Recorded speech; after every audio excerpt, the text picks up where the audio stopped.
Damn it. ఏంటిటా కుండబద్దలు కొడతా అట్ట. నమస్కారం, కుండబద్దల ప్రేక్షకులకు స్వాగతం.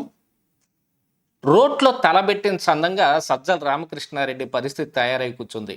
పైనుంచి రోకటి పోటు, కింద నుంచి రోలు పోటు అన్నట్టు రెండు వైపుల నుంచి షంటింగులు వస్తుంటే, అంటే పైనుంచి జగన్మోహన్ రెడ్డి, కింద నుంచి నాయకులు సజ్జల రామకృష్ణారెడ్డిని పట్టుకుని వాయించవతలు పాడేస్తున్నారట. ఇప్పుడు సజ్జల రామకృష్ణారెడ్డి పెడబొబ్బులు పెట్టి ఏడ్చే పరిస్థితి ఉంటే, మరొక వైపు కొడుకు సంగతి ఎటూ తేలకుండా ఇప్పుడు ఆయన ఏమవుతాడు, ఇప్పుడు జైలుకి వెళ్తాడా, లేదు ఆయన కూడా ఏదైనా తప్పించుకొని వచ్చే అవకాశాలు ఉన్నాయా, లేదు తప్పించడానికి ఎవరన్నా కూటమి నాయకులు మనకి సహకరిస్తారా అని ఎత్తుక్కునే పరిస్థితి మళ్ళీ సజ్జల రామకృష్ణారెడ్డి వంతైంది. ఇక ఇప్పుడు ఈ పెట్రోల్ డీజిల్ దగ్గర నుంచి అసెంబ్లీకి అద్దాల కోసమే 2,500 కోట్లు ఖర్చు పెట్టేస్తున్నారు అనే ఒక దుష్ప్రచారం దగ్గర నుంచి మొత్తం రివర్స్ అవటం మొదలుపెట్టినాయి. ఎక్కువ కొత్తగా విడుదల రజనీ కూడా ఇలాంటిది ఒకటి అందుకొని అసెంబ్లీ అద్దాలకే 2,500 కోట్లు ఖర్చు పెడుతున్నారు, అవి మెడికల్ కాలేజీలకు ఖర్చు పెట్టి కట్టొచ్చు కదా అని ప్రశ్నిస్తుంటే దానికి గట్టి రిటాక్టే ఎదురవుతా ఉంది. వైసీపీ నాయకులు ఎక్కడ ఎవరు ఏం మాట్లాడుతున్నా, వాళ్ళైతే పెద్ద పెద్ద ఛానల్స్ ఎల్లో మీడియా పేరు చెప్పి వాటికి ఏటికి రాకపోయినా మిగతా ఛానల్స్కి వెళ్తున్న దగ్గర కూడా వాళ్ళకి ఇదే పరిస్థితి ఎదురవుతుంది. వాళ్ళు ఏం మాట్లాడలేకపోతున్నారు. అసెంబ్లీ అద్దాలకి 2,500 కోట్లు ఎలా ఖర్చు పెడతారు, అసలు అసెంబ్లీ కోసమే 750 కోట్లే కదా దానికి కేటాయించిన బడ్జెట్.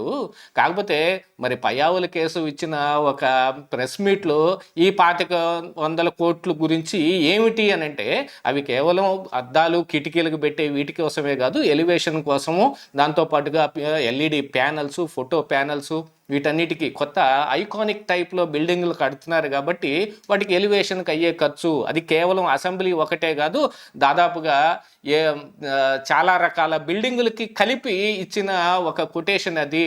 దాన్ని అప్రూవ్ చేసింది గవర్నమెంట్ అనేది కూడా ఇప్పుడు గట్టిగా రిటార్ట్ ఎదురవుతుంది. ఇక డీజిల్ అంశంలో అయితే డీజిల్ మొత్తం అమరావతికే తగలబెట్టేస్తూ ఉంటే ఇక సామాన్య ప్రజలకి ఏది అని చెప్పి వీళ్ళు కూడా ఎర్రటి ఎండలు ఉన్నప్పటికీ 4-5 పోగేసుకొని పెట్రోల్ బంకుల దగ్గర హల్చల్ చేద్దామంటే అదేమో 2 రోజులకు మించి లేకపోయా. కానీ ఈ పరిస్థితి మొత్తాన్ని సజ్జల రామకృష్ణారెడ్డి మేనేజ్ చేయలేకపోతున్నాడు అనే ఒక భావన ఇప్పుడు జగన్మోహన్ రెడ్డికి కూడా వచ్చింది. ఆయన లండన్ నుంచి ఫోన్ చేసి మరీ షంటేశాడు అనే వార్త అయితే ఇప్పుడు పుకారు వినపడుతుంది.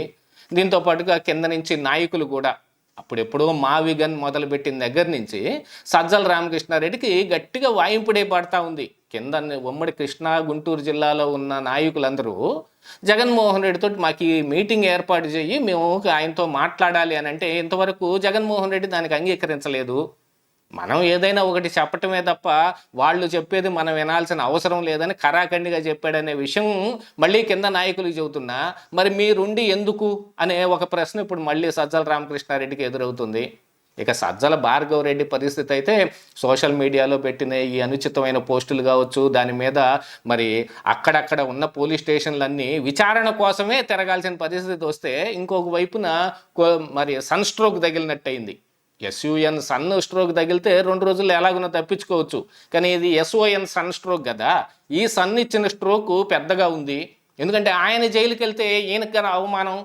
మరి పెద్ద పొజిషన్లో ఉండి కనీసం నీ కొడుకును కూడా కాపాడుకోలేకపోయావా, మరి నువ్వు మమ్మల్ని ఏం కాపాడుతావు అని కింద ఉన్న వాళ్ళు అడుగుతారు. ఇంక ఇది కాకుండా జగన్మోహన్ రెడ్డి మీరు వేస్తున్న ప్రతి ప్లాను అట్టర్ ఫెయిల్యూర్ ఎందుకు అవుతుంది, మీరు సమర్థవంతంగా ఈ విషయాన్ని ఎందుకని ప్రజల్లోకి తీసుకెళ్ళలేకపోతున్నారు. మరి 2014-19 సమయంలో మనం ఏదనుకుంటే అది జరిగింది కదా. సోషల్ మీడియాలో మనం చేయాల్సినవన్నీ చేసాం, పింక్ డైమండ్ కూడా ఉందని ఆ రోజున ప్రజల చేత మనం ఒప్పించగలిగాం. ఈ రోజున మీరు ఎందుకు మాట్లాడలేకపోతున్నారు, మీరు సమర్థవంతంగా చేయటం లేదు, మీలోనే లోపం ఉంది అని ఆయన ఎత్తు చూపిస్తున్నాడంట. ఇక సజ్జల రామకృష్ణారెడ్డి పరిస్థితి అయితే అగమ్య గోచరంగా తయారైంది. ఏ ప్లాన్ వేసి ఇప్పుడు దేన్ని మేనేజ్ చేయాలో అర్థం కావటం లేదు. కాకపోతే సోషల్ మీడియా కావచ్చు, మిగతా మెయిన్ మీడియాలో కూడా సాక్షి కూడా చాలా అంశాలన్నింటినీ తెరపైకి తీసుకొచ్చి కూటమి ప్రభుత్వం మీద దుష్ప్రచారం చేయడానికి పూనుకుంటే దాన్ని సమర్థవంతంగా తిప్పికొట్టడం ఇప్పుడు ఒక వంతైంది. దాంతోపాటుగా ఏంటంటే జాతీయ రాజకీయాల్లో లోకేష్ సమర్థవంతంగా తన పనిని తాను నిర్వర్తించటం మరొక పోటుగా తయారైంది. ఇక ఇలా ఉంటే బీజేపీ ఎప్పటికీ ఆ కూటమిలో ఉన్న టీడీపీనో జనసేనను వదిలేసి అండర్ కరెంట్గానైనా మనతో ఎప్పటికి ఒప్పందం పెట్టుకుంటుంది? నిజంగా ప్రజల్లో మనకున్న పరపతి తగ్గిపోయిందని బీజేపీ నమ్మింది కాబట్టినే ఆ రోజున వాళ్ళు కూటమిలో జాయిన్ అయ్యారు. అప్పటి వరకు మనతో ఉన్న చంద్రబాబు నాయుడు అరెస్టుకు కూడా వాళ్లే సహకరించిన ఒక్కసారిగా ఫ్లేట్ ఫిరాయించి అటు వెళ్ళటానికి కారణం ఇదే కదా. మళ్ళీ మనం ఇప్పుడు ప్రజల్లోంచి బిల్డప్ చేసుకొని రావాలి, మీరు అలా బిల్డప్ చేయలేకపోతున్నారు అనే ఒక ఇదైతే జగన్మోహన్ రెడ్డి గట్టిగానే ఆయనకి షంటింగ్ ఇస్తున్నాడు. దీంతో పాటుగా ఇక ఆయన లండన్ నుంచి ఎప్పుడు తిరిగి వస్తాడో, ఆ తరువాత చేయాల్సిన కార్యక్రమాలు ఏమిటి అనే దాని మీద ఒక ప్లాన్ కూడా తయారు చేయమని సజ్జల రామకృష్ణారెడ్డికే చెప్పినట్టుగాను, దాన్ని కూడా ఆయనేమి పెద్దగా సమర్థవంతంగా తయారు చేయలేకపోయినట్టుగా కూడా కొన్ని వార్తలు వస్తూ ఉన్నాయి. మొత్తానికి అమరావతికి మేము వ్యతిరేకం కాదు అని వైసీపీ నాయకులే చెప్పుకోవాల్సిన పరిస్థితి ఈ రోజున వచ్చింది. నిన్న విడుదల రజనీ కూడా మాట్లాడుతూ అమరావతికి మేము వ్యతిరేకం కాదు, కానీ అందులో ఉన్న అవినీతికి పట్ల మేము వ్యతిరేకంగా ఉన్నాము అంటున్నారు. అందులో అవినీతి జరిగింది అనే దాన్ని ఎలా ప్రూవ్ చేయాలి? ప్రూవ్ చేయాల్సిన మరి బాధ్యత వీళ్ళ మీదే ఉంది కదా. అవినీతి జరిగింది అని ఎవరైతే మాట్లాడుతున్నారో వాళ్ళే దాన్ని ప్రూవ్ చేయాలి. ఇక దానికోసం అన్ని పిచ్చి లెక్కలన్నీ రాసి వాటన్నిటిని చూపించటం, ఇక 6 లక్షల పెన్షన్లు తీసేశారు అని చెబుతూ ఉంటే, మరొక వైపున పెన్షన్లు తీసుకుంటున్న వాళ్ళందరి గురించి అందరికీ బాగానే హ్యాపీయెస్ట్గానే వాళ్ళ పరిస్థితులు కనపడతా ఉన్నాయి. ఎన్ని పెన్షన్లు తీసేశారు అంటే, గతంలో జగన్మోహన్ రెడ్డి కూడా ఇదే అంశాన్ని ఒకసారి ప్రెస్ మీట్లో చెప్పాడు. ఎలక్షన్ల ముందు మరి ఎన్నికల కమిషన్ మన దగ్గర నుంచి ఈ బాధ్యతలన్నీ తీసుకునేటప్పటికి మనం 66 లక్షల పెన్షన్లు ఇస్తూ ఉంటే, ఆ తర్వాత మరి చంద్రబాబు నాయుడు వచ్చి దాదాపుగా 6 లక్షలు తీసేశాడు అని. కానీ నిన్న వచ్చిన లెక్కల ప్రకారంగా చూస్తుంటే, మరి మొన్న 1వ తారీఖు ఇచ్చిన పెన్షన్ల లెక్క ప్రకారంగా చూస్తుంటే 64 లక్షలు దాదాపుగా పెన్షన్లు ఇచ్చినట్టుగా కనపడతా ఉంది. ఆ పైపోయిన ఆ 2 లక్షలు ఏవై ఉంటాయి అనేది ప్రజలందరికీ తెలుసు. ఈ పెన్షన్లలో కూడా దొంగ పెన్షన్లన్నీ రాపించుకొని, అన్ని అవయవాలు బాగా ఉన్నవాడికి కూడా వికలాంగ పెన్షన్ రాయిచ్చి, ఇలాంటివన్నీ చేసి వైసీపీ నాయకులే మరి ఆ డబ్బులన్నీ దొబ్బేయటం మొదలు పెడితే అవన్నీ తీసేయకుండా ఊరుకుంటారా? వాటన్నిటిని ఖచ్చితంగా తీసేస్తారు.